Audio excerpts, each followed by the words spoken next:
Hi friends, आज हम Rajasthan geography का एक छोटा सा टॉपिक हमारा राजस्थान का परिचय, जिसके अंदर हम राजस्थान के बारे में देखेंगे अर्थात शुरुआती जानकारी के बारे में जानने की कोशिश करेंगे। आप हमारे साथ बने रहिए ताकि आपको इसके बारे में जानकारी प्राप्त हो सके। तो शुरुआत करते हैं आज का टॉपिक है राजस्थान का सामान्य परिचय। तो राजस्थान की बात करें तो राजस्थान एक प्राचीन भौगोलिक प्रदेश रहा है। कैसा प्राचीन भौगोलिक प्रदेश रहा है? भूमिगत हलचल जैसे हमारे प्लेट विवर्तनिकी या प्लेट टेक्टोनिक और जलवायु परिवर्तनों के कारण इसके संपूर्ण परिदृश्य में समय-समय पे बदलाव हुए हैं। मतलब किसी समय पे पानी के नीचे भी था, किसी समय पे यहाँ पे बड़े-बड़े जंगल भी थे, वर्तमान में यहाँ मरुस्थल भी है। तो इस तरह हमारे क्या समय के साथ बहुत सारे बदलाव इसके अंदर हुए हैं। ऐतिहासिक और भौगोलिक आधारों पे देखें तो इस क्षेत्र को अलग-अलग नाम रखा गया है। मतलब क्या इसके अलग-अलग लोगों ने अलग-अलग नाम रखे हैं। जैसे ऋग्वेद या ऋग्वेदिक काल की बात करें या वैदिक काल की बात करें तो उस समय इसे ब्रह्मवर्त कहा जाता था। रामायण काल की बात करें तब इसे मुरुकांतार कहा जाता था। आधुनिक काल मतलब 1800 के टाइम की बात करें तो जॉर्ज थॉमस ने इसके लिए सबसे पहले राजपूताना शब्द का प्रयोग किया था। किसका? राजपूताना शब्द का प्रयोग किया था। 1829 की बात करें तो कर्नल जेम्स टोड ने अपनी पुस्तक annals and antiquities of Rajasthan, जिसका दूसरा नाम क्या था? Central and western Rajput states of India, तो इसमें सबसे पहले राजस्थान शब्द का प्रयोग किया गया था। और इस पुस्तक का हिंदी अनुवाद किसने किया था? गौरीशंकर हीराचंद ओझा ने। आप इसे याद रखेंगे। तो शुरुआत से हमारे क्या राजस्थान के कौन कौन से नाम रखे गए हैं उसके बारे में हमने देखा। अब राजस्थान के गठन और उसके एकीकरण के बारे में देखें तो देश को एकीकृत करने के लिए सरदार वल्लभ भाई पटेल और वीपी मेनन के नेतृत्व में किसके? सरदार वल्लभ भाई पटेल और वीपी मेनन के नेतृत्व में एकीकरण की प्रक्रिया शुरू की गई थी। उस समय हमारे 19 रियासतें, 3 ठिकाने जिसमें हमारे लावा, कुशलगढ़ और नीमराना और एक केंद्र शासित प्रदेश हमारे अजमेर मेरवाड़ा ये थे। जब हमारे एकीकरण की शुरुआत हुई थी तब हमारे क्या राजस्थान में 19 तो रियासतें थी, 3 ठिकाने थे जिसमें हमारे लावा, कुशलगढ़ और नीमराना और एक था हमारे केंद्र शासित प्रदेश, उसमें बांटा गया था। वो क्या था? हमारे अजमेर मेरवाड़ा। एकीकरण की ये प्रक्रिया हमारे 8 वर्ष 7 माह 14 दिन में मतलब कुल 7 चरणों में जाके पूरी हुई थी। तो 8 वर्ष 7 माह 14 दिन में हमारे कुल 7 चरणों में ये प्रक्रिया पूरी हुई थी। पहले चरण की बात करें तो पहले चरण का नाम लिया गया था हमारे मत्स्य संघ। तो मत्स्य संघ रखा गया था पहले चरण का नाम, जो हमारे 17 या 18 मार्च 1948 को हुई थी। 17 या 18 मार्च हमारे 1948 को हमारे पहले चरण का पूरा हुआ था। इसमें हमारे किन-किन जिलों को या किन-किन क्षेत्रों को या रियासतों को मिला के हमारे मत्स्य संघ का निर्माण किया गया था। तो अलवर, भरतपुर, करौली और धौलपुर। इसे आप याद कर सकते हैं ए, बी, सी और डी, इस तरह से याद कर सकते हैं अलवर, भरतपुर, करौली और धौलपुर। और एक ठिकाना था हमारे कौन सा? नीमराना। इनको मिला करके हमारे पहले चरण का कार्य पूरा होता है। फिर आता है हमारे कौन सा? दूसरा चरण, जो हमारे क्या पूर्व राजस्थान संघ इसका नाम रखा गया था। इसकी बात करें कब निर्माण किया गया? 25 मार्च 1948 को। इसमें हमारे किन-किन रियासतों को शामिल किया गया था? जिसमें हमारे बांसवाड़ा, बूंदी, डूंगरपुर, झालावाड़, कोटा, किशनगढ़, प्रतापगढ़, शाहपुरा, टोंक और एक ठिकाना था हमारा कौन सा? कुशलगढ़। इन रियासतों को एक ठिकाने को शामिल करके हमारे पूर्व राजस्थान संघ का निर्माण किया गया था 25 मार्च 1948 को। आप इसे याद रखेंगे। तीसरे चरण की बात करें, तीसरे चरण में हमारे तीसरे चरण का नाम रखा गया था संयुक्त राजस्थान। तीसरे चरण का क्या नाम रखा गया था? संयुक्त राजस्थान। इसका गठन कब किया गया? 18 अप्रैल 1948 को। आप इसे याद रखेंगे, 18 अप्रैल 1948 को तीसरे चरण का गठन किया गया था। और इसमें हमारे पूर्व राजस्थान संघ मतलब द्वितीय चरण के अंदर जो बना था, उसमें हमारे उदयपुर को शामिल भी किया गया था। चौथे चरण की बात करें तो चौथे चरण का नाम हमारे बृहद राजस्थान रखा गया था। तो बृहद राजस्थान की गठन हमारे 30 मार्च 1949 को किया गया था। और इसमें हमारे संयुक्त राजस्थान, जयपुर, जोधपुर, जैसलमेर, बीकानेर, जयपुर, जोधपुर, बीकानेर और जैसलमेर, इन 4 रियासतों को हमारे संयुक्त राजस्थान में जोड़ के बृहद राजस्थान का निर्माण किया गया था। पंचम की बात करें तो इसका नाम रखा गया था संयुक्त बृहद राजस्थान। या संयुक्त बृहद राजस्थान की बात करें तो इसका गठन हमारे 15 मई 1949 को किया गया था। इसमें हमारे बृहद राजस्थान और मत्स्य संघ इन दोनों को शामिल किया गया था। तब से हमारे क्या हीरालाल शास्त्री मुख्यमंत्री बन गए थे। सिस्टम की बात करें तो हमारे राजस्थान संघ का निर्माण किया गया। इसका राजस्थान संघ का निर्माण किया सिस्टम के अंदर छठे चरण के अंदर। तो 26 जनवरी 1950 को हमारे छठे चरण के अंदर राजस्थान संघ का निर्माण हुआ, जिसमें हमारे संयुक्त बृहद राजस्थान और सिरोही, जिसमें हमारे आबू देलवाड़ा को छोड़ के क्या आबू देलवाड़ा को छोड़ के हमारे सिरोही को संयुक्त बृहद राजस्थान में शामिल कर लिया गया था। सप्तम चरण में सातवें चरण की बात करें तो पुनर्गठित किया गया था और वर्तमान जो राजस्थान का स्वरूप है हमारे सातवें चरण में बन के आया था। और इसका निर्माण कब किया गया? 1 नवंबर 1956 को। इसमें हमारे राजस्थान संघ, आबू देलवाड़ा को भी शामिल कर लिया गया, अजमेर मेरवाड़ा को भी शामिल किया गया और सुनील टप्पा इनको भी शामिल किया गया था।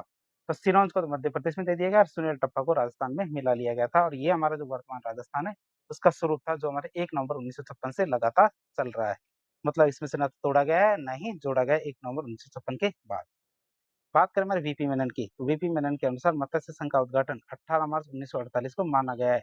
एकीकरण के बाद 1 नवंबर 1956 प्रशासनिक दृष्टि से राजस्थान को 5 संभाग और 26 जिलों में बाँटा गया था। आप इसे याद रखेंगे। 1 नवंबर 1956 के जो प्रशासनिक जो राजस्थान का निर्माण हुआ था, तो राजस्थान के निर्माण में देखें तो इस समय हमारे 5 संभाग थे और 26 जिले थे उस समय। बात करें राजस्थान के जिलों की बारे में, राजस्थान के जिलों के बारे में देखिए तो एकीकरण के अंतिम चरण मतलब 1 नवंबर 1956 के समय राजस्थान में 26 जिले थे। वर्तमान में कुल कितने 41 जिले हैं। बात करें 41 जिलों की तो इनका निर्माण कब से कैसे-कैसे हुआ? तो 27वाँ जिला बनता है हमारे कौन सा धौलपुर। किससे अलग होके बनता है? भरतपुर से। कब? 15 अप्रैल 1982 को। 28वाँ जिला हमारे 12 बनता है कोटा से अलग होके। और बात करें 10 अप्रैल 1991 को इसका निर्माण होता है। 29वें की बात करें दौसा बनता है किससे अलग होके? जयपुर से अलग होके। कब? 10 अप्रैल 1991 को हमारे कौन-कौन से जिले थे? 10 अप्रैल 1991 को हमारे 3 जिले थे जिनका निर्माण होता है वो कौन से? 12, दौसा और राजसमंद। जो हमारे 28वाँ, 29वाँ, 30वें जिले बनते हैं। बात करें 31वें जिले की तो हमारे 12 जुलाई 1994 को श्रीगंगानगर से अलग होकर हनुमानगढ़ जिला बना था। 32वां हमारे करौली बनता है किससे अलग होकर? सवाई माधोपुर से। और कब? 19 जुलाई 1997 को। 33वां जिला बनता है हमारा प्रतापगढ़, चित्तौड़गढ़, उदयपुर, बांसवाड़ा से अलग होके 26 जनवरी 2008 को ये हमारे प्रतापगढ़ का जिला बनता है। इसके बाद के सारे जिले हमारे 7 अगस्त 2023 को बनते हैं। कब? 7 अगस्त 2023 को सारे के सारे जिले बनते हैं बाकी के। तो 34वां जिला बालोतरा, बाड़मेर से अलग होके, 35वां ब्यावर, अजमेर, पाली, राजसमंद, ब्यावर, भीलवाड़ा से अलग होके, 36वां जिला हमारा डीग, ये हमारे भरतपुर से अलग होके, 37वां जिला आता हमारे क्या हमारा डीडवाना, कुचामन, ये हमारे क्या नागौर से अलग होके, 38वां हमारा खेरतर, तिजारा, अलवर से अलग होके, 39वां कोटपुतली, बहरोड, जयपुर और अलवर से अलग होके, 40वां हमारे फलोदी आता है जो जोधपुर, जैसलमेर से अलग होके और 41वां आता है हमारा सलूम्बर, ये हमारे उदयपुर से अलग होके जिले बनते हैं। और सारे के सारे जिले हमारे 7 अगस्त 2023 को बनते हैं। मतलब 34 से लेके 41 तक सारे जिले हमारे 7 अगस्त 2023 को बने थे। बात करें एक ही तिथि पर 2 या 2 से अधिक जिले बनने के, यदि एक ही तिथि पर 2 या 2 से अधिक जिले बने, तो उनका क्रम कैसे निर्धारित करेंगे? पहले कौन-सा बना और बाद में कौन-सा बना? तो इसको हम अंग्रेजी वर्णमाला के आधार पे ही तय करते हैं, मतलब अल्फाबेटिक तय करते हैं, जिसका अल्फाबेटिक नंबर पहले आता है, तो उसका नंबर पहले आएगा और अल्फाबेटिक बाद में नंबर आएगा, उसका बाद में नंबर आएगा। अब राजस्थान की संभागीय व्यवस्था के बारे में बात करें, राजस्थान में संभाग किस प्रकार कार्य कर रहे हैं? तो राजस्थान में संभागीय व्यवस्था का इतिहास उतार-चढ़ाव बढ़ा रहा है, मतलब पहले संभाग 5 हुआ करते थे, फिर संभागीय व्यवस्था को बंद कर दिया, फिर से चालू किया गया, फिर संभाग 10 कर दिए गए, फिर 7 कर दिए गए। इस तरह राजस्थान में संभागीय व्यवस्था का इतिहास क्या है? उतार-चढ़ाव भरा रहा है। शुरुआत की बात करें 1949 की, तो मुख्यमंत्री हीरालाल शास्त्री के समय संभागीय व्यवस्था शुरू की गई थी। और राजस्थान में हमारे 5 संभाग, तो हमारे कौन-कौन से? जोधपुर, जयपुर, बीकानेर, उदयपुर, कोटा। तो हमारे 5 संभाग बनाए गए थे कब? 1949 में, मतलब शुरुआत की बात कर रहे हैं। फिर आते हैं हमारे 1962 की, तो 1962 में हमारे संभागीय व्यवस्था को समाप्त कर दिया गया, मतलब मुख्यमंत्री मोहनलाल सुखाड़ी के द्वारा इस व्यवस्था को समाप्त कर दिया गया। 1987 की बात करें तो 1987 में इसकी पुनर्बहाली की गई, मतलब 26 जनवरी 1987 को मुख्यमंत्री हरिदेव जोशी ने जो संभागीय व्यवस्था था इसको दोबारा से चालू किया और अजमेर को छठा संभाग बनाया। 2005 की बात करें तो मुख्यमंत्री वसुंधरा राजे के समय 4 जून 2005 को भरतपुर को 7वां संभाग बनाया गया था। बात करें इसको विस्तार करके 2023 में, क्या 2023 में हमारे राम लुभाए समिति बनी थी, कौन सी? राम लुभाए समिति बनी थी 2023 में, तो इसकी रिपोर्ट के आधार पे 7 अगस्त 2023 को 3 नए संभाग मतलब पाली, सीकर और बांसवाड़ा ये संभाग बनाए गए थे। अब वर्तमान स्थिति की बात करें, जो पुनर्गठन हुआ है, हाल ये बदलाव आए हैं, उसके बाद वर्तमान की क्या स्थिति है उसकी बात करें। तो मुख्यमंत्री भजनलाल शर्मा के द्वारा बनाए, क्या मुख्यमंत्री भजनलाल शर्मा के द्वारा नए जिलों और संभागों की समीक्षा के लिए एक मंत्रिमंडलीय उप समिति का गठन किया गया था। क्या हमारे जो नए-नए जिले बने थे, 50 जिले बना दिए गए थे और हमारे संभाग 10 कर दिए गए थे। तो इनकी समीक्षा करने के लिए एक मंत्रिमंडलीय उप समिति का गठन किया गया था, जिसके संयोजक कौन थे? मदन दिलावर। और पूर्व हमारे संयोजक कौन थे? हमारे प्रेमचंद बेरवा, लेकिन वो हमारे उप मुख्यमंत्री बन जाते हैं। तो संयोजक कौन बनते हैं? मदन दिलावर। सदस्य कौन थे हमारे? हेमंत मीणा, कन्हैयालाल चौधरी, देवेंद्र सिंह राठौड़ और सुरेश सिंह रावत, ये इसके सदस्य थे। तो इस समिति और ललित के पंवार समिति, ये 2 समितियाँ थी, इनकी सिफारिशों के आधार पे अधिसूचना जारी करके जो नए जिले बने थे, मतलब टोटल 50 जिले बने थे, उनमें से 3 9 जिलों और 10 संभाग थे, उनमें से 3 संभाग, जो नए 3 संभाग बने थे, पाली, बांसवाड़ा और सीकर। या पाली, बांसवाड़ा और जो सीकर बने थे 3 नए संभाग, इन 3 संभागों को हटा दिया गया। वर्त हटाए गए जिलों की बात करें, कौन-कौन से जिले थे जो 9 जिले बने थे, हटा दिए गए, 2023 में बने थे, उनको हटा दिया गया। जैसे हमारा अनूपगढ़, दूदू, गंगापुर सिटी, जयपुर ग्रामीण, जोधपुर ग्रामीण, केकड़ी, नीम का थाना, सांचौर और शाहपुरा। तो ये हमारे कुछ जिले थे 50 जिलों में से, जिनको हटा दिया गया और वर्तमान में केवल 41 जिले ही रह गए। और 3 संभाग कौन-कौन से थे जिनको हटाया गया? ये थे हमारे पाली, सीकर और बांसवाड़ा। अब बात करते हैं वर्तमान के 7 संभागों की और उन संभागों के अंदर कौन-कौन से जिले आते हैं उनकी बात करें। जैसे जयपुर संभाग, इसमें हमारा जयपुर, सीकर, झुंझुनू, कोटपुतली, बहरोड, दौसा, खेरकल, तिजारा और अलवर। इस तरह देखें तो 7 जिले आते हैं हमारे जयपुर संभाग में। दूसरा संभाग आता है अजमेर। अजमेर की बात करें तो इसमें अजमेर, ब्यावर, टोंक, नागौर, डीडवाना, कुचामन, भीलवाड़ा ऐसे करके 6 जिले आते हैं हमारे किसमें अजमेर में।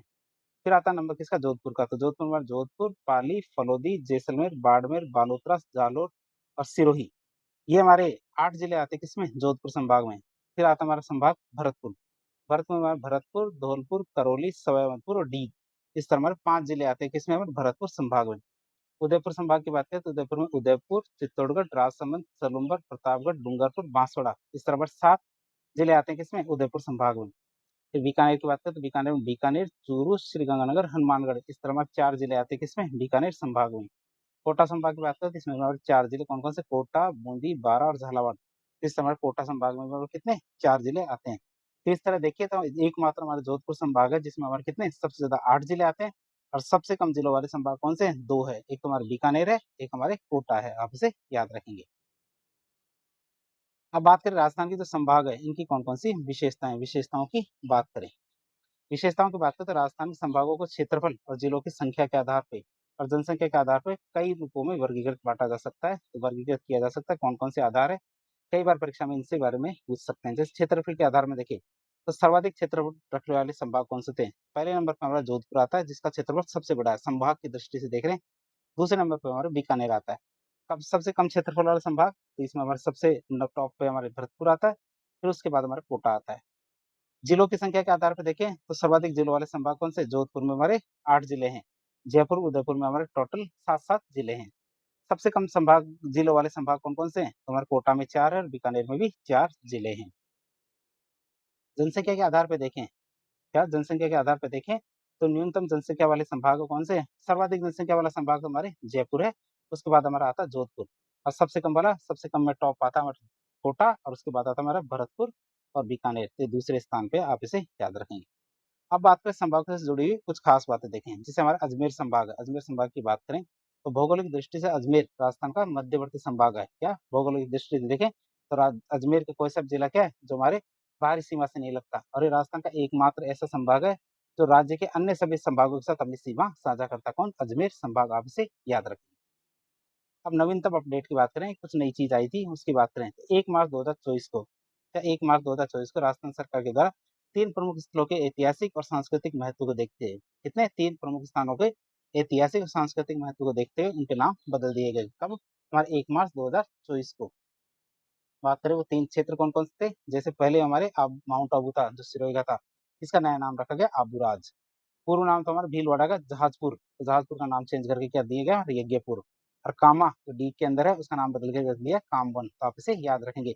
डी का नाम नहीं बदला है, ये हमारे कामा का नाम बदल के कामवन रखा गया। जहाजपुर का यज्ञपुर और माउंट आबू का सिरोही, वो माउंट आबू का आबूराज। तो सिरोही का तो सिरोही रहेगा लेकिन माउंट आबू का नया नाम आबूराज है। तो हमारे राजस्थान का नया मैप है, तो नए मैप को आप देख सकते हैं स्क्रीन को रोक के। इसमें हमारे श्रीगंगानगर, हनुमानगढ़, चूरू, बीकानेर, फलौदी, जैसलमेर, बाड़मेर, तो आप यहाँ से देख सकते हैं बाड़मेर को। तो बाड़मेर से लेके हमारे क्या श्रीगंगानगर तक ये हमारे पाकिस्तान से लगने वाली सीमाएं हैं। इसमें हमारे बाड़मेर, जैसलमेर, फलौदी, बीकानेर, श्रीगंगानगर ये 5 जिले जो पाकिस्तान से लगते हैं। फिर हमारे आता है जैसे श्रीगंगानगर, हनुमानगढ़, ये 2 जिले हैं। ये 2 जिले हमारे पंजाब से लगते हैं।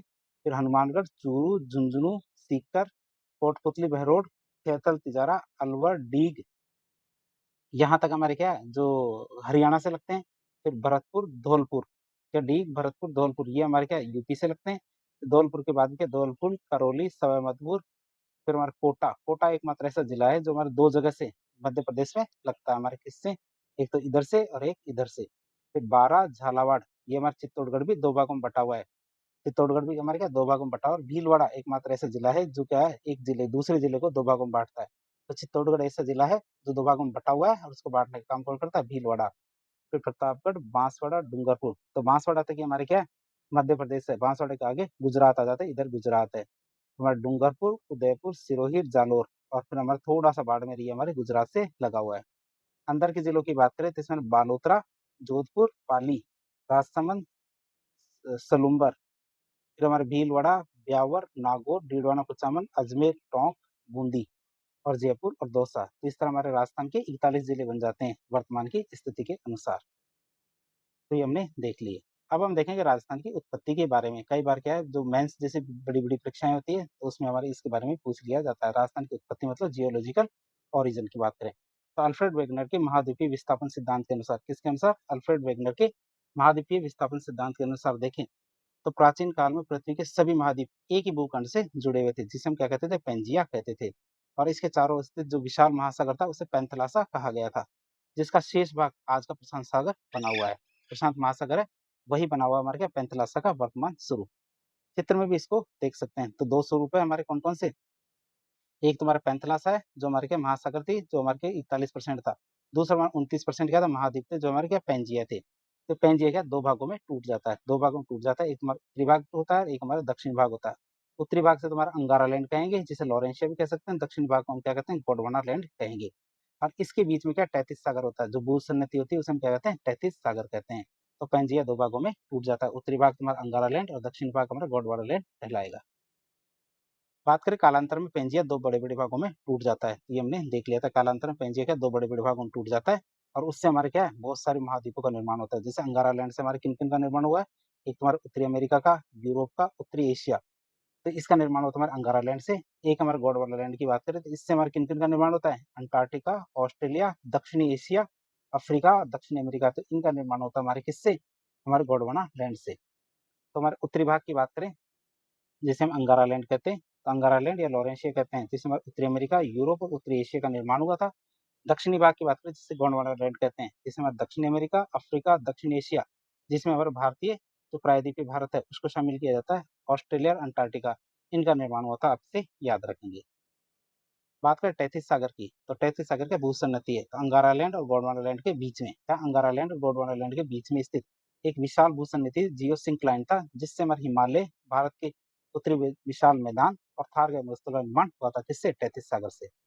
यदि हम राजस्थान के सभी प्राकृतिक स्थल है, जो भौतिक प्रदेश है, उनको यदि निर्माण के क्रम के आधार पर देखें कि ये मतलब सबसे पहले कौन-सा बना था, सबसे बाद में कौन-सा बना था, इसके बारे में देखें तो किस प्रकार देखेंगे? तो हमारा सबसे पुराना क्या है? अरावली पर्वतमाला। 4 भागों में पता है आपको बाँटा गया है। एक तो हमारा क्या है? अरावली, हाड़ौती के पठार, थार का मरुस्थल और पूर्वी मैदान। तो इनकी बात करें तो सबसे पुराना हमारा क्या है? अरावली पर्वतमाला है, जो हमारा सबसे प्राचीनतम है। फिर हमारा हाड़ौती का पठार है, फिर हमारा क्या है? थार का मरुस्थल और सबसे नया क्या है हमारे?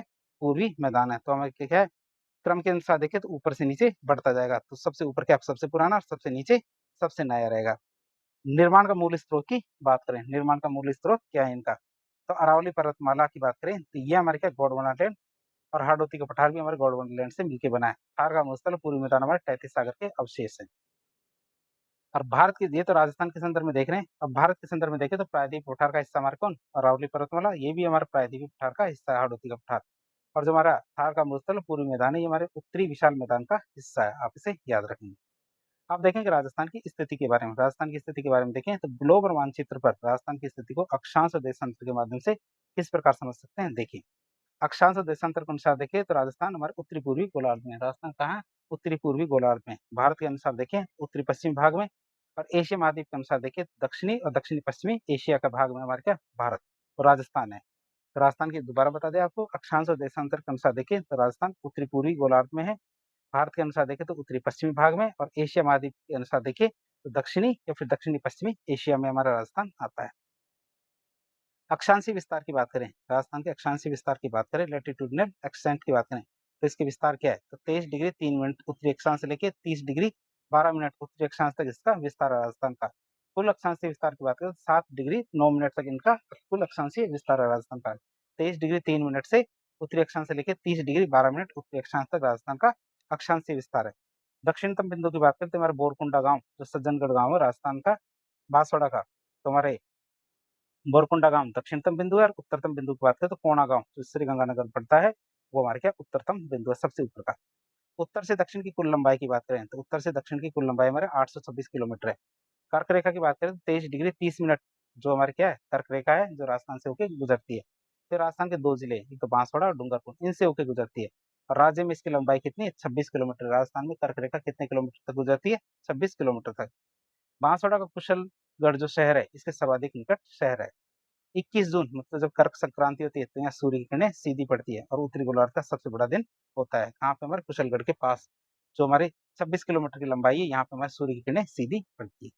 ये तो हमने अक्षांशीय विस्तार देखा। अब देखेंगे हमारा देशांतरी विस्तार, लॉन्गिट्यूडिनल एक्सटेंट की बात करें तो विस्तार की बात करें तो 69 डिग्री 30 मिनट पूर्वी देशांतर से 78 डिग्री 17 मिनट पूर्वी देशांतर तक हमारे जो देशांतर विस्तार है राजस्थान का। कुल देखिए तो हमारे 8 डिग्री 47 मिनट तक, कितने? 8 डिग्री 47 मिनट तक इसका देशांतरीय विस्तार है। पश्चिमतम बिंदु की बात करें तो कटरा, जो सम जैसलमेर है, कटरा गांव जैसलमेर का, वो हमारा पश्चिमतम बिंदु है। और पूर्व बिंदु की बात करें तो सिलाना गांव, जो राजाखेड़ा धौलापुर के पास है, क्या राजाखेड़ा धौलपुर है, तो ये हमारे पूर्वी बिंदु है। पश्चिम से पूर्व की चौड़ाई की बात करें तो पश्चिम से पूर्व की चौड़ाई हमारी 869 किलोमीटर, कितनी? 869 किलोमीटर है। तो आप इसे याद रख सकते हैं कि उत्तर से दक्षिण 826 और हमारे पूर्व से पश्चिम हमारी कितनी? 869 किलोमीटर है। मध्य बिंदु की बात करें, यदि हमारे उत्तर से दक्षिण और पूर्व से पश्चिम दोनों को यदि जोड़ा जाए तो केंद्र बिंदु कौन सा आएगा? लोमपोलाई गांव, जो हमारे कहाँ पड़ता है? नागौर में। सैटेलाइट सर्वे के अनुसार देखें तो मध्य में हमारा गगराना गांव, जो नागौर का पड़ता है, ये बनता है। यदि हमारी एनसीईआरटी के अनुसार देखें तो लोमपोलाई जो हमारे नागौर में है, और सैटेलाइट सर्वे के अनुसार देखें तो सटीक मध्य गांव हमारे गगराना गांव नागौर का पड़ता है। समय के अंतर की बात करें तो देशांतर रेखाओं से समय तय होता है। किससे? देशांतर रेखाओं से समय तय होता है। एक देशांतर में हमारे 4 मिनट का समय मिलता है। कितना? 4 मिनट का समय मिलता है। इसीलिए क्या है, राजस्थान के पूर्वी छोर हमारे धौलपुर और पश्चिमी छोर जैसे हमारे जैसलमेर, इन दोनों के मध्य सूर्योदय और सूर्यास्त में लगभग 35 मिनट और 8 सेकंड का अंतर होता है। एक बार सूर्य उगने के बाद अस्त होने में कितना समय लगता है? हमारे 35 मिनट और 8 सेकंड का समय लगता है। आप इसे याद रखेंगे। फिर बात करें हमारे राजस्थान का विस्तार, राजस्थान के विस्तार की बात करें मतलब एरिया, शेप और कंपैरिजन की बात करें राजस्थान के, तो क्षेत्रफल की बात करें तो राजस्थान का कुल क्षेत्रफल 3,42,239 वर्ग किलोमीटर है। वर्ग मील में देखें तो 1,32,139 वर्ग मील है। भारत में स्थान की बात करें तो 1 नवंबर 2000 को जब मध्य प्रदेश का विभाजन हो गया था, पहले ही रहा मध्य प्रदेश क्षेत्रफल में नंबर 1 पे होता था, तो मध्य प्रदेश के विभाजन के बाद राजस्थान भारत का सबसे बड़ा राज्य बन गया है और ये देश के कुल क्षेत्रफल लगभग 10.41% क्षेत्र को कवर करता है। कितने? 10.41% हिस्से को कवर करता है। क्षेत्रफल के आधार पर जिलों का क्रम की बात करें कि क्या? क्षेत्रफल के आधार पर जिलों के क्रम की बात करें तो राजस्थान के सबसे बड़े 4 जिले कौन-कौन से हैं? जैसलमेर, बीकानेर, बाड़मेर, जोधपुर। और सबसे छोटे जिलों की बात करें तो वर्तमान में ये 41 जिलों के अनुसार नहीं है, शुरू में हमारे 33 जिले थे, इनके अनुसार आंकड़े। तो धौलपुर, दौसा, डूंगरपुर, प्रतापगढ़, ये हमारे 4 छोटे जिले हैं। अब विदेशों से या विश्व के देशों से राजस्थान की तुलना करके देखें तो हम लोग क्या पाते हैं कि राजस्थान का आकार विश्व के कई देशों के बराबर है या उनसे भी बड़ा है। जैसे कौन-कौन से देश हैं जिनसे राजस्थान की तुलना की जा सकती है? जैसे हमारा फिनलैंड, जर्मनी, पोलैंड, जापान और नॉर्वे, इनके राजस्थान लगभग बराबर है। तो राजस्थान फिनलैंड, पोलैंड से थोड़ा-सा बड़ा और जर्मनी और जापान से थोड़ा-सा छोटा है, लेकिन लगभग बराबर है। ब्रिटेन से हमारा राजस्थान 2 गुना बड़ा है, श्रीलंका से 5 गुना और इज़राइल से 17 गुना बड़ा है हमारा राजस्थान। राजस्थान की आकृति की बात करें, कि राजस्थान की आकृति कैसी है? इसकी आकृति की बात करें तो विद्वान टी.एच. हैंडले, इसके विद्वान टी.एच. हैंडले के अनुसार देखें तो राजस्थान की आकृति विषम कोणीय चतुर्भुज है या फिर पतंगाकार है, जो रोम्बस या फिर काइट शेप है हमारी राजस्थान की आकृति। तो राजस्थान के प्रमुख जिलों की आकृति की बात करें, किसके? राजस्थान के प्रमुख जिलों की आकृतियां कैसी-कैसी है? उनकी बात करें तो विभिन्न जिलों की भौगोलिक इस आकृतियों की तुलना करके देखें तो हनुमानगढ़ कैसा बनता है? हमारी कुर्सीनुमा। हनुमानगढ़ की आकृति कैसी है जिलों की? हमारी कुर्सीनुमा आकृति मतलब एल आकार की आकृति है। सीकर की बात करें तो अर्धचंद्राकार, प्यालेनुमा, तस्तरीनुमा, क्या? अर्धचंद्राकार या फिर प्यालेनुमा, तस्तरीनुमा हमारा कौन? सीकर। दौसा की बात करें, दौसा कैसा है? धनुषाकार। राजसमंद की बात करें तो तिलक या पानी की बूंद के समान हमारे कौन? राजसमंद। और चित्तौड़गढ़ की बात करें तो घोड़े की नाल या फिर इल्ली जो कैटरपिलर होता है उसके समान हमारे कौन? चित्तौड़गढ़। तो हमने राजस्थान के कुछ जिले देखे जिनकी आकृतियां किसी के समान है। जैसे हमारे करौली है तो करौली का आकार कैसे है? बतख के समान है। जालोर की बात करें तो व्हेल मछली के समान है, जालोर है। टोंक की बात करें तो ये वर्गाकार है। भीलवाड़ा की बात करें तो आयताकार है। डूंगरपुर की बात करें तो अनियमित त्रिभुजाकार है। कौन? हमारे डूंगरपुर। तो इस तरह हमने कुछ जिले देखे जिनकी आकृति हमारी कुछ चीजें उनसे मिलती जुलती है। जैसे हमारे डूंगरपुर अनियमित त्रिभुजाकार है, भीलवाड़ा आयताकार है, टोंक हमारे वर्गाकार है, जालोर हमारे व्हेल मछली की जैसा, करौली हमारे क्या बत्तख की जैसा है। अब बात करें राजस्थान की सीमाएं, एक दृष्टि में देखें हम राजस्थान की सीमाएं किस तरह है इसकी देखें तो राजस्थान की कुल स्थलीय सीमा 5,920 किलोमीटर की, कितनी? 5,920 किलोमीटर की राजस्थान की कुल स्थलीय सीमा है, जिसको दो भागों में बांटा जाता है। एक तो हमारी अंतर्राष्ट्रीय सीमा और एक होती है हमारी अंतर्राज्यीय सीमा। अंतर्राष्ट्रीय सीमा राजस्थान की 1,070 किलोमीटर की है, मतलब कुल सीमा का 18% हमारी अंतर्राष्ट्रीय सीमा है। ये कुल सीमा का 18% हमारी क्या अंतर्राष्ट्रीय सीमा है। अंतर्राज्यीय सीमा की बात करें तो 4,850 किलोमीटर जो कुल सीमा का 82% है। 4850 किलोमीटर हमारी अंतर्राज्यीय सीमा है, जो हमारी क्या है, कुल सीमा की कितना, हमारे 82% है। आप इसे याद रखेंगे। बात करें हमारे अंतर्राष्ट्रीय सीमा की, अंतर्राष्ट्रीय सीमा को हम क्या बोलते हैं, रेड क्लिफ रेखा। राजस्थान की जो, भारत की जो अंतर्राष्ट्रीय सीमा है पाकिस्तान से, वो हमारी कौन सी है, रेड क्लिफ रेखा। तो भारत और पाकिस्तान के बीच में, किसके बीच में, भारत और पाकिस्तान के बीच में स्थित इस सीमा का नाम सर सिरिल जॉन रेडक्लिफ, इसके नाम सर सिरिल जॉन रेडक्लिफ के नाम पे रखा गया है। इसका निर्धारण हमारे 17 अगस्त 1947 को किया गया था। तो रेडक्लिफ रेखा है, इसका निर्धारण हमारा कब किया गया था, 17 अगस्त 1947 को किया गया था। विस्तार की बात करें तो हिंदूमल फोर्ट श्रीगंगानगर से शुरू होकर, हिंदूमल फोर्ट श्रीगंगानगर से शुरू होकर हमारे बाकासर जो बाड़मेर है, यहाँ तक हमारे अंतर्राष्ट्रीय रेखा जो हमारे रेडक्लिफ रेखा है ये जाती है। कहाँ से, हिंदूमल कोट श्रीगंगानगर से शुरू होकर बाकासर बाड़मेर तक हमारे रेडक्लिफ रेखा जाती है। राजस्थान के जिलों की बात करें तो राजस्थान के 5 जिले हमारे, कितने, 5 जिले हमारे रेडक्लिफ रेखा पे। तो श्रीगंगानगर, बीकानेर, जैसलमेर, बाड़मेर और फलोदी। क्या, श्रीगंगानगर, बीकानेर, जैसलमेर, बाड़मेर, फलोदी, ये 5 जिले हमारे अंतर्राष्ट्रीय सीमा पे। और जानकारी के अनुसार देखें तो सबसे लंबी सीमा जैसलमेर की और सबसे छोटी सीमा हमारी किसकी, फलोदी की, अंतर्राष्ट्रीय स्तर पर। महत्वपूर्ण तथ्यों की बात करें तो निकटतम जिला मुख्यालय कहाँ है, मतलब जो अंतर्राष्ट्रीय सीमा है उससे निकटतम जिला मुख्यालय हमारे श्रीगंगानगर का है, और सर्वाधिक दूरी पर स्थित जो मुख्यालय सीमा से हमारे क्या, बीकानेर का है। सीमा के राज्य 5 राज्य, वो 5 जिले हैं, उनके आधार पर देख रहे हैं, बाकी जिलों के नहीं।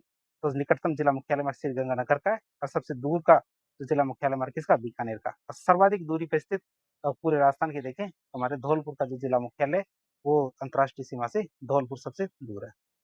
पाकिस्तान की बात करें, पाकिस्तान के कौन कौन से जिले हैं जो हमारे राजस्थान से जुड़े हुए हैं, उनकी बात करें। पाकिस्तान के 2 प्रांत, मतलब 2 राज्य हैं, उनके 9 जिले राजस्थान से लगते हैं, और वो 2 राज्य कौन कौन से हैं, एक तो हमारे पंजाब प्रांत है और एक हमारे सिंध प्रांत है। तो पंजाब प्रांत के तो 3 जिले और सिंध प्रांत के 6 जिले हमारे राजस्थान से लगते हैं। पंजाब प्रांत के कौन से 3 जिले, बहावलनगर, बहावलपुर, रहीम यार, खानपुर। कौन कौन से, बहावलनगर, बहावलपुर, रहीम यार, खानपुर। सिंध प्रांत की बात करें तो इसके 6 जिले हैं, जैसे घोटकी, सुक्कर, खैरपुर, संगर, उमरकोट और थार पारकर। कौन कौन से, घोटकी, सुक्कर, खैरपुर, संगर, उमरकोट और थार पारकर। ये हमारे 6 जिले हैं जो सिंध प्रांत के राजस्थान से लगते हैं। चित्र में भी हम इसको देख सकते हैं। चित्र में देखें तो सबसे ऊपर क्या हमारे हिंदूमल कोट है, सबसे नीचे हमारे क्या है, बाकासर बाड़मेर का। तो अंतर्राष्ट्रीय सीमा यहाँ से यहाँ तक लगती है। पाकिस्तान के हमारे 2 जिले हैं, एक किस्तान है, पाकिस्तान है। तो ये हमारे पंजाब और सिंध, तो पंजाब के तो 3 जिले और सिंध के 6 जिले। पंजाब के कौन कौन से, बहावलनगर, बहावलपुर, रहीमिया, खानपुर, ये हमारे 3 जिले। सिंध के हमारे घोटकी, सुक्कर, खैरपुर, संगर, उमरकोट और थार पारकर। तो हमारे 6 जिले हमारे सिंध के हैं, जो हमारे क्या, पाकिस्तान के साथ, पाकिस्तान के जिले हैं जो हमारे राजस्थान के साथ लगते हैं। हमारे बाड़मेर, जैसलमेर, फलोदी, बीकानेर और हनुमानगढ़, हनुमानगढ़ श्रीगंगानगर, तो हमारे ये क्या है, जो 5 जिले हैं, तो 5 जिले हमारे क्या, पाकिस्तान के साथ लगते हैं। आप इसे याद रखेंगे। इसमें क्या थोड़ी सी मिसप्रिंट ये हो गई कि यहाँ पे क्या है, ये तो हमारे हनुमानगढ़ है और ये हमारे श्रीगंगानगर है, और ये तो झुंझुनू है ही। आप इसे याद रखें, ये हमारे श्रीगंगानगर है, हो जाता है थोड़ा थोड़ा। अब देखेंगे अंतर्राष्ट्रीय सीमा, मतलब पड़ोसी राज्य के साथ देखें, ये तो हमने क्या, पड़ोसी देश के साथ देखा, अब राज्य के साथ देखें तो राजस्थान की अंतर्राज्यीय सीमा 4850 किलोमीटर लंबी है, जो हमारे 5 पड़ोसी राज्यों से लगती है। कटते क्रम में देखें तो सबसे ज्यादा हमारे मध्य प्रदेश से लगती है, कितने किलोमीटर, 1600 किलोमीटर। जिसमें हमारे कौन कौन से क्षेत्र है, 3 क्षेत्र जुड़ते हैं हमारे मध्य प्रदेश से, डांग क्षेत्र, हाड़ौती क्षेत्र और दक्षिणी राजस्थान क्षेत्र। डांग क्षेत्र की बात करें तो धौलपुर, करौली, सवाईमाधोपुर, ये 3 जिले। हाड़ौती की बात करें तो कोटा, बारां और झालावाड़। बूंदी हमारे किसी से नहीं लगता, यह याद रखना, बूंदी राज्य जिला है, किसी भी राज्य से अपनी सीमाएं नहीं बनाता है। दक्षिणी राजस्थान की बात करें तो चित्तौड़गढ़, भीलवाड़ा, प्रतापगढ़ और बांसवाड़ा, ये हमारे 4 जिले हैं, मध्य प्रदेश से लगते हैं। फिर हरियाणा की बात करें तो हरियाणा से हमारी 1262 किलोमीटर की सीमा लगती है। तो हनुमानगढ़, चूरू, झुंझुनू, सीकर, कोटपुतली, बहरोड, खैरतल, तिजारा, अलवर और डीग, ये हमारे क्या जिले हैं जो हमारे हरियाणा से सीमा बनाते हैं। 1262 किलोमीटर की टोटल हरियाणा से सीमा लगती है। गुजरात की बात करें तो गुजरात से हमारी 1022 किलोमीटर की सीमा लगती है। तो इसमें और कौन कौन से जिले आएंगे, अरावली के पूर्व के जिले, जिसमें हमारे उदयपुर, डूंगरपुर, बांसवाड़ा, और पश्चिम के जिले हमारे बाड़मेर, जालोर, सिरोही। ये हमारे क्या है, 3 और 3 6 जिले हैं जो हमारे गुजरात से सीमा बनाते हैं। कितने, 6 जिले हैं। अरावली के पूर्व के तुम्हारे उदयपुर, डूंगरपुर, बांसवाड़ा, पश्चिम के हमारे बाड़मेर, जालोर, सिरोही। टोटल हमारे 1022 किलोमीटर की सीमा बनाते हैं। उत्तर प्रदेश की बात करें तो 877 किलोमीटर की सीमा बनाते हैं उत्तर प्रदेश से। कौन कौन, डीग, भरतपुर और धौलपुर। पंजाब की बात करें तो 2 जिले हैं हमारे, कौन कौन, श्रीगंगानगर, हनुमानगढ़। टोटल 89 किलोमीटर की सीमा बनाते हैं। तो ये हमने देखा कि राजस्थान के जो पड़ोसी राज्य है उनसे हमारे कौन-कौन से जिले कितनी सीमा बनाते हैं। अब नवीनतम बदलाव की बात करें तो जयपुर और भरतपुर अब हरियाणा सीमा पे नहीं है, जबकि हमारा पिछला बदलाव था 2023 से पहले हमारे भरतपुर और जयपुर क्या हरियाणा सीमा पे आते थे। नए बने जिलों में खेरथल तिजारा जिसका नाम क्या भरतरी नगर, अलवर से काट के कोटपुर से भरोड, जयपुर अलवर से काट के और डीग भरतपुर से अलग होकर अंतर्राज्यीय सीमा बना रहे हैं। आप इसे याद रखेंगे, पहले ये नहीं बनाते थे, पहले ये जिले अस्तित्व में नहीं थे। तो आप ये याद रखना खेरथल तिजारा है जिसका नया नाम भरतरी नगर है। अंतर्राष्ट्रीय अंतर्राज्यीय सीमा है उसकी विशेषता की बात करें तो दो राज्यों के साथ सीमा बनाने वाले कुल कितने जिले हैं? तो दो राज्यों के साथ सीमा बनाने वाले कुल 4 जिले हैं। एक तो हनुमानगढ़, ये पंजाब हरियाणा से, डीग हमारे हरियाणा उत्तर प्रदेश से, धौलपुर हमारे उत्तर प्रदेश मध्य प्रदेश से, बांसवाड़ा में मध्य प्रदेश गुजरात से सीमा बनाते हैं। तो मध्य प्रदेश के साथ 2 बार सीमा बनाने वाले कितने जिले हैं? तो उसकी बात करें तो ये हमारे कोटा और चित्तौड़गढ़। क्या है? कोटा और चित्तौड़गढ़। कोटा की बात करें तो अविखंडित है, मतलब पूरा-पूरा एक साथ मध्य प्रदेश के साथ 2 बार सीमा बनाता है। चित्तौड़गढ़ की बात करते हैं विखंडित होकर, मतलब 2 भागों में टूटा हुआ है और 2 भागों में टूटा होने के बाद 2 बार सीमा बनाता है। जैसे हमारा भीलवाड़ा जिला चित्तौड़गढ़ को 2 भागों में विभाजित करता है। भीलवाड़ा जिला क्या है? हमारे चित्तौड़गढ़ को 2 भागों में विभाजित करता है। सीमा की लंबाई की बात करें तो अंतर्राज्यीय सीमा पर सबसे लंबी सीमा झालावाड़ की है और सबसे छोटी सीमा हमारी किसकी? बाड़मेर की है। क्षेत्रफल की दृष्टि से देखें तो अंतर्राज्यीय सीमा पर सबसे बड़ा जिला कौन सा? हमारे बाड़मेर है। क्या? अंतर्राज्यीय सीमा पर सबसे बड़ा जिला कौन सा? हमारा बाड़मेर है, लेकिन उसकी सीमा गुजरात से बहुत छोटी लगती है। अब सीमावर्ती अंतरस्थलीय जिलों की बात करते हैं। सीमावर्ती अंतरस्थलीय जिलों की बात करें नए आंकड़ों के अनुसार तो कुल सीमावर्ती जिले कितने राजस्थान के? तो कुल हमारे 28 जिले हैं। तो भारत राज्य की बाहरी सीमाओं पर लगे कितने जिले? 28 जिले हैं। अंतर्राष्ट्रीय सीमा पर हमारे 5 जिले लगते हैं जो हमारे पाकिस्तान से लगते हैं। अंतर्राज्यीय सीमा पर हमारे केवल अंतर्राज्यीय सीमा की बात करें तो हमारे क्या 25 जिले हैं। तो भारत के अन्य राज्यों के साथ लगने वाले जिले हैं 25 और केवल अंतर्राष्ट्रीय सीमा पर लगने वाले कितने? 3 जिले हैं जो किसी अन्य राज्य को नहीं छूते हैं। तो ऐसे हमारे कितने? 3 जिले हैं। और केवल अंतर्राज्यीय सीमा की बात करें तो 2 जिले हमारे श्रीगंगानगर और बाड़मेर, इन दोनों को हटा देने के बाद 23 जिले बचेंगे जो पाकिस्तान को नहीं छूते हैं। दोनों की बात करें तो अंतर्राष्ट्रीय अंतर्राज्यीय दोनों को लगने वाले 2 जिले हैं। एक तो श्रीगंगानगर पाकिस्तान और पंजाब से, बाड़मेर की बात करें तो पाकिस्तान और गुजरात से लगते हैं। अंतःस्थलीय इनलैंड जिलों की बात करते हैं कितने? 13 जो किसी भी राज्य या किसी भी देश की सीमा से नहीं लगते हैं। ये ऐसे कितने राज्य जिले हमारे? 13 जिले हैं। बात करें सर्वाधिक जिलों से सीमा बनाने वाले जिले कौन से हैं? क्या सर्वाधिक जिलों से सीमा बनाने वाले जिलों की बात करें तो पहला नंबर पे आता है जयपुर। ये हमारा 8 जिलों के साथ सीमा बनाता है। कितने? 8 जिलों के साथ सीमा बनाता है। कौन-कौन से 8 जिले? भीलवाड़ा, कुचामन, कोटपुतली, बहरोड, अलवर, दौसा, टोंक, सवाई माधोपुर, अजमेर और सीकर। तो इस तरह 8 जिले हैं जिनके साथ सीमा बनाता है कौन? हमारे जयपुर। दूसरे नंबर पे आता है नागौर और पाली। ये दोनों के दोनों 7-7 जिलों के साथ सीमा बनाते हैं। कितने? 7-7 जिलों के साथ सीमा बनाते हैं। बात करें 7 अगस्त 2023 के पुनर्गठन के पहले पाली एकमात्र ऐसा जिला था जो 8 जिलों से सीमा बनाता था और वर्तमान में जयपुर इसका नंबर आता है जो हमारे 8 जिलों के साथ सीमा बनाता है। बात करें राजस्थान के सीमावर्ती विवादों की तो राजस्थान के सीमावर्ती विवाद 2 है। तो पड़ोसी राज्य गुजरात के साथ राजस्थान के 2 सीमा विवाद है। एक तुम्हारा 200 बीघा विवाद और ये विवाद की बात करें तो ये विवाद में राजस्थान के उदयपुर, सिरोही, जालोर इस क्षेत्र में और गुजरात के बनासकांठा क्षेत्र, इन दोनों क्षेत्रों के मध्य विवाद है। कितना? 200 बीघा विवाद। फिर आता है मानगढ़ पहाड़ी विवाद। ये विवाद में राजस्थान मतलब बांसवाड़ा और गुजरात के दाहोद, इन दोनों के बीच में हमारा क्या मानगढ़ पहाड़ी विवाद है। ऐतिहासिक महत्व की बात करें तो मानगढ़ पहाड़ी हमारी 17 नवंबर 1913 को जो मानगढ़ हत्याकांड हुआ था, आदिवासी बलिदान, उसके लिए प्रसिद्ध है, इसीलिए विवादित स्थल है। क्यों? क्योंकि दोनों राज्य चाहते हैं कि ये क्षेत्र हमारे राज्य में शामिल कर लिया जाए। अब इसके बाद बात करते हैं राजस्थान के बहुत सारे ऐसे क्षेत्र हैं जिनके नाम के मिलते-जुलते हैं, लेकिन वो अलग-अलग क्षेत्र हैं। तो कई बार क्या कन्फ्यूजन से बचने के लिए इनके बारे में थोड़ा-थोड़ा देख लेते हैं।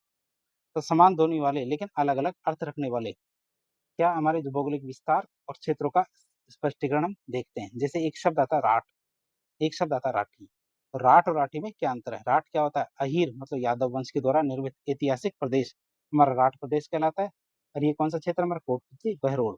राठी का मतलब 25 सेंटीमीटर से कम वर्षा वाला शुष्क मरुस्थलीय क्षेत्र। क्या 25 सेंटीमीटर से कम वर्षा वाला शुष्क मरुस्थलीय क्षेत्र यहाँ इसी नाम की गाय राठी नस्ल की गाय भी पाई जाती है। तो राठी क्षेत्र कहलाएगा। जैसे हमारा जैसलमेर, बीकानेर, श्रीगंगानगर, ये क्षेत्र हमारे जो राठी क्षेत्र कहलाता है। 25 सेंटीमीटर से कम वर्षा वाला शुष्क मरुस्थलीय क्षेत्र। फिर आता मरु, मेरु। मरु का मतलब पश्चिमी राजस्थान का शुष्क मरुस्थलीय क्षेत्र। मेरु का मतलब होता है अरावली पर्वतमाला। मेरु का मतलब क्या होता है? अरावली पर्वतमाला। और ये हमारे राज्य की प्राचीनतम प्री कैम्ब्रियन बलित और अवशिष्ट पर्वतमाला कौन सी? मेरु पर्वतमाला। मरु की बात करें तो पश्चिमी राजस्थान का शुष्क मरुस्थलीय क्षेत्र है मरु। इसमें हमारे जैसलमेर, बीकानेर, बाड़मेर, जोधपुर, फलोदी ये वाले क्षेत्र आते हैं किसमें, मरु क्षेत्र के अंदर। मेरू की बात करें इसमें मध्य राजस्थान जो वाले क्षेत्र है तो मेरू क्षेत्र के अंदर आता है। फिर थली, तल्ली या प्लाया इसकी बात करें, या थली या तल्ली की बात करें, थली क्या होता है, तो मरुस्थल में ऊंचा उठा हुआ भाग, क्या मरुस्थल में ऊंचा उठा हुआ भाग जहाँ कोई नदी नहीं बहती उसे थली कहते हैं। जैसे हमारे बीकानेर, चूरू इस क्षेत्र को थली कहते हैं क्योंकि यहाँ पे कोई भी नदी नहीं बनती और मरुस्थल का ऊंचा उठा हुआ भाग है। तल्लीय प्लाया किसे कहते हैं, तो बालू का स्तूप, मतलब रेत के टीलों के बीच में जो नीची भूमि होती है तल्ली कहते हैं। तो सर्वाधिक कहाँ हमारे जैसलमेर में पाई जाती है तल्ली या प्लाया। तोरावटी की बात है तो कांतली नदी का अपवाद क्षेत्र को हम तोरावटी कहते हैं। क्या कांतली नदी का अपवाद क्षेत्र को या बहाव क्षेत्र को हम तोरावटी कहते हैं। जैसे हमारे सीकर, झुंझुनू इस क्षेत्र में आते हैं। फिर शेखावटी की बात करें तो शेखावत वंशजों के द्वारा शासित, इसके द्वारा शेखावत वंशजों के द्वारा शासित ऐतिहासिक क्षेत्र शेखावटी कहलाता है, जिसमें और चूरू, सीकर, झुंझुनू क्षेत्र शामिल होते हैं। कौन कौन से, चूरू, सीकर, झुंझुनू क्षेत्र शामिल होते हैं। भीड़ की बात करते हैं शेखावटी क्षेत्र में पाई जाने वाली, शेखावटी क्षेत्र में पाई जाने वाली चरागाह भूमि, जैसे हमारे फतेहपुर बीड़ आता है तो ये हमारे शेखावटी क्षेत्र में है, तो ये बीड़ एरिया कहलाएगा। तो बीड़ और बीहड़, बीहड़ किसे कहते हैं, चंबल नदी के अवनालिका अपर्दन के द्वारा, जिसे हम कटाव भी कहते हैं। तो चंबल नदी के अवनालिका अपर्दन या फिर कटाव से निर्मित जो उत्खात भूमि होती है, मतलब उबड़ खाबड़ भूमि होती है, इसे बीहड़ कहते हैं।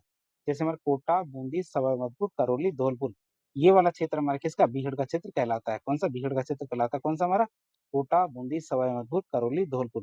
तो बीड़ और बीहड़ दोनों में अंतर है। फिर आता है भोराट और भोमट। भोराट और भोमट की बात करें तो भोराट क्षेत्र किसे कहते हैं, कुंभलगढ़ और गोगुंदा के बीच में स्थित, किसके, कुंभलगढ़ और गोगुंदा के बीच में स्थित जल विभाजक पठार को हम भोराट कहते हैं। जैसे हमारे मेवाड़ की जो सर्वोच्च चोटी जरगा यहीं पे हमारे क्या है, भोराट में। तो राजसमंद और उदयपुर के बीच में है ये।